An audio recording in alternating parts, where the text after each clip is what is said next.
एक महत्त्वाची बातमी मुंबईतून। घाटकोपर होर्डिंग दुर्घटनेत अनेकांना जीव गेल्याची घटना ताजी असतानाच वसई विरार नालासोपारामधील धोकादायक होर्डिंगचा मुद्दा ऐरणीवर आलाय।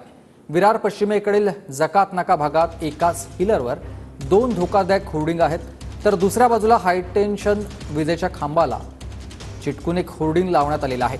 पावसाळा तोंडावर असल्यानं मोठी दुर्घटना होण्याची शक्यता आहे।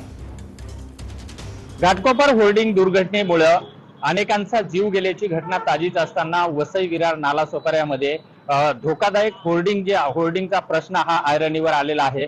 मी आता विरार पश्चिमेच्या जकात नाका या परिसरामध्ये आहे। आपण जर हे होर्डिंग बघितलं तर एकाच पिलरवरती दोन्ही साईडनं उभा असताना हे होर्डिंग आपल्याला धोकादायक स्थितीत पाहायला मिळत आहे। त्याच्या बाजूचं सुद्धा एकाच पिलरवरचं होर्डिंग आहे। तर दुसऱ्या बाजूला जर बघितलं तर रस्त्याच्या कडेला अगदी इलेक्ट्रिक जो हायटेन्शन वायरचा जे विजेचा प्रवाह गेलेला आहे त्याला अगदी चिटकून आजूबाजूला हे होर्डिंग लावण्यात आलेले आहेत। त्यामुळे या ठिकाणी दुर्घटना सुद्धा होण्याची शक्यता आहे। तर दुसऱ्या बाजूला एक इमारतीवरती एका लाईननं 4 होर्डिंग आपल्याला पाहायला मिळत आहेत। किंवा ह्या धोकादायक होर्डिंगमुळे येणाऱ्या पावसाळ्यामध्ये मोठ्या प्रमाणामध्ये दुर्घटना सुद्धा होण्याची शक्यता आहे। यावर जर महापालिकेने जर कारवाई नाही केली आणि जर पावसाळ्यामध्ये जर दुर्घटना घडली तर याला जबाबदार कोण, असाही प्रश्न या निमित्तानं उपस्थित होत आहे। त्यामुळे महापालिका याच्यावर काय कारवाई करते हे पाहणं तेवढंच महत्त्वाचं आहे। विजय गायकवाड, TV9 मराठी, विरार।